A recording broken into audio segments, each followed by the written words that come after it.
Hi, so the movement analysis, you will need a measuring tape and a stick or a dowel. This is from a sweeping brush. Took the sweeping head off it and I use this. So we have this, you need to get warmed up a little bit first.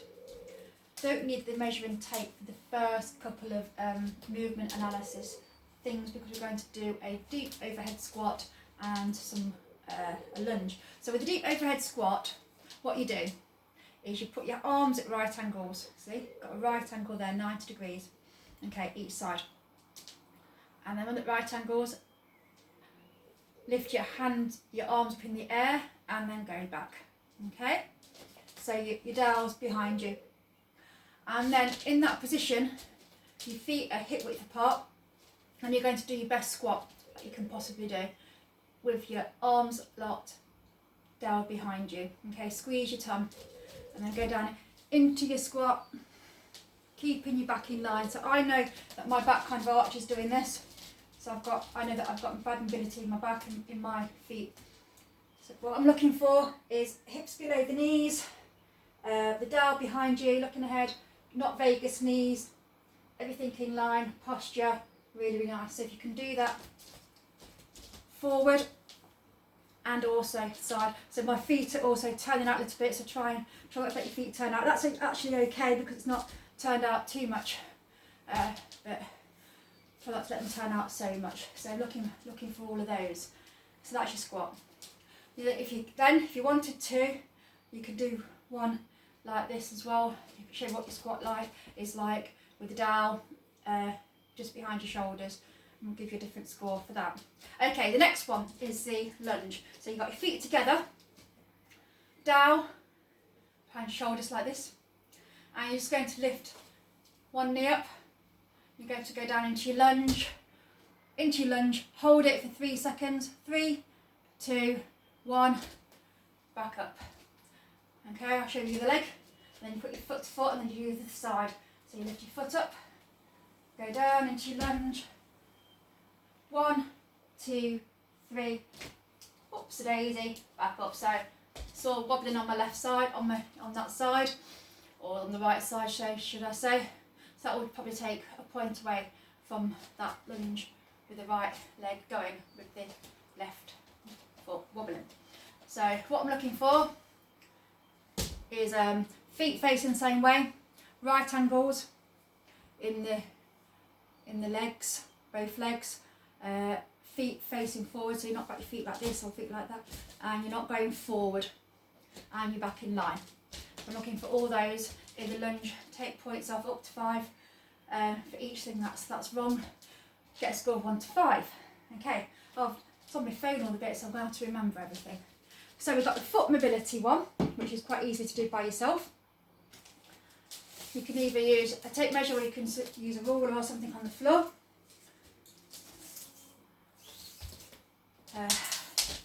Just put your tape measure like this, and you're going to measure how many inches your ankle range of movement is. Now what you need to do is you put your foot your toe to the wall. Actually, this is not a very good place to do it because I've got a ridge there. So try and do it without the ridge there. So you've got a different kind of wall without a ridge, it's even better. So put your toe to the wall and then your knee touches the wall, okay? So you go to, probably start at 2 inches, toe to the wall. That's quite easy, but you've got to remember, you've got to keep the heel on the floor. So if I was doing this with a client, I'd be making sure the heel doesn't come off. Once the heel comes off a slight bit, then it's not true reading. Then you go back to probably 3 inches, keeping the other foot quite close as well, trying to keep the wall. So that's just, I can feel the tightness in the calf muscle there, and then go to 3.5, it doesn't quite get there, so then you go to 3.25, does it get there?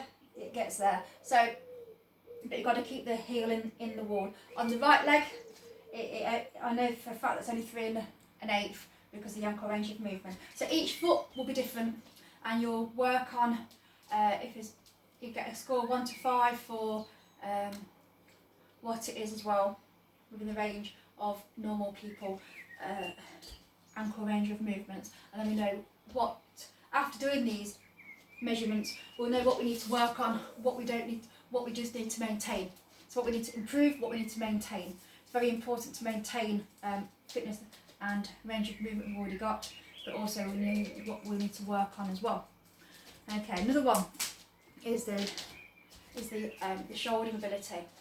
Okay, I'll show you both ways so that you can see. So, got your hand like this, thumb going down, over, and then it goes around you, and then the other hand is going that way.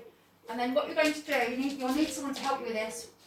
So I'm okay one side, I know that's 0, because my wrists, my fists are touching each other, but the other way round, I'm not so flexible. So the other hand down, around, back. So what you're going to try and do is get someone in your family to see what the difference is. I can't do it. Oops, daisy. So, sort of what the difference is there. So it's probably about one of my wrists. So it's your own wrists. My fists are only sort of that big. So it would be, if you just put one of my fists for that particular one. So you'll measure your fist, it could be 1.5, but it needs to be accurate. So measure your fist distance in there. Press up. Nice and easy. 1. So your hands are by your chin, but not obviously by chin, shoulder width apart, okay? So chin, shoulder width apart for this particular press up. Keeping your back in line, and just looking at your press up as you do if you can, do 10, okay? So from this, so I'm looking at your in line, your back being in line, so for that, it's a slow up. It needs to be more power going up. But I'm also looking at this sort of thing. No, don't want that. And we don't want that. So I'm looking at your back's in line all the time as you're going up and down and you press up, and how strong you are getting back up again. My strength is not that good getting up. I don't like press ups at all. Squat, lunge, press up, thingamajiggy.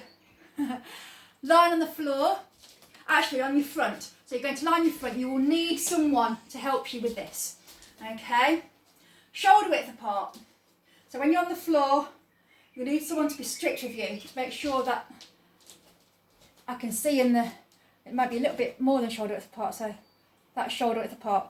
Maybe that's me shoulder width apart. So you've got to be strict. And then again, look down there, it doesn't look quite shoulder width, but maybe there's a little bit more. So you just need to be strict to make sure it's shoulder width apart, someone can see you as well. So you're on the floor, can you see there?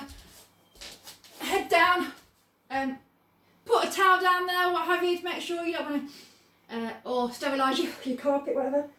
Forehead on the floor, lifting as much as you can, and then you need to get someone to measure the distance of the dowel to the floor with the tape measure.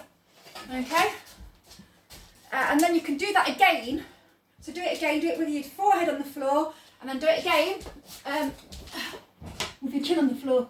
So it's different kind of range of movement with the rotator cuffs and the shoulders, different parts of the shoulder. Next one, you're on your back on the floor. You'll need someone to help you with this one as well. You need to keep your small of your back in the floor. Once you feel the small of your back off the floor, then don't move your leg anymore. So I'll explain this to you. Where are we? Can you see me okay here? Yeah, because it's fine. Okay, so you're lying down on your back. So I'll do the right leg because it's closer. So keeping the small of your back pressed into the floor, lifting your leg up. But as soon as you arch your back, makes it easier to move it, lift up, move more, that's wrong. So you've got to keep the small of the back in the floor all the time, just moving, so it's just your hamstring that's doing the work. And then once you've got as far as you can do this on your own. Get the dowel for your ankle, straight down, put your foot down, and you can see where it is on your body with the hip to the knee. So if it's up here, so it could be right up here, that's a 5. Here will be a 4. Mine's kind of a 3.5. Rascal. So measure it from the knee, if it's a knee, lower thigh, upper thigh, hip, or past the hip. Okay. and do that on both sides. You can do it by videoing it as well, and I can have a look. That's even better. I think that's everything. I'm not doing the Thomas test. We're not doing the Thomas test. So that's that. Okay. Managed to record it all. 10 minutes and 15 seconds. Okay, thank you.